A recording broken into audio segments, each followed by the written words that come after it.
मला अतिशय आनंद आहे की दिल्ली विधानसभेवर 27 वर्षानंतर भारतीय जनता पक्षाचा झेंडा रोवला गेला। दिल्लीच्या तमाम कार्यकर्त्यांचं आणि जनतेचं मी मनापासून अभिनंदन करतो।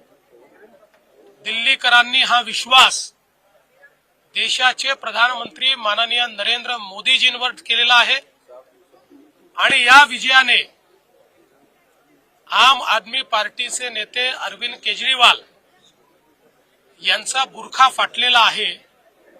सातत्याने खोटी आश्वासनं देऊन आणि लोकांना त्या ठिकाणी भटकवत ज्या प्रकारे त्यांनी राज्य केलं त्या परंपरेचा आज अंत झालेला आहे आणि खोटं राजकारण चालणार नाही हे दिल्लीच्या जनतेने दाखवून दिलेलं आहे।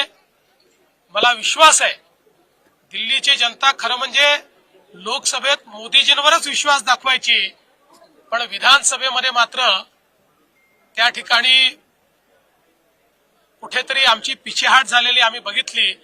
मात्र आता एक प्रचंड मोठा विजय हा दिल्लीच्या जनतेने दिलेला आहे आणि निश्चितपणे हे विकासाला दिलेलं मत आहे, मोदीजींवरच्या विश्वासाला दिलेलं मत आहे आणि भारतीय जनता पार्टीचं सरकार हे दिल्लीमध्ये लोकांच्या आशा आकांक्षा आणि अपेक्षा निश्चितपणे पूर्ण करेल।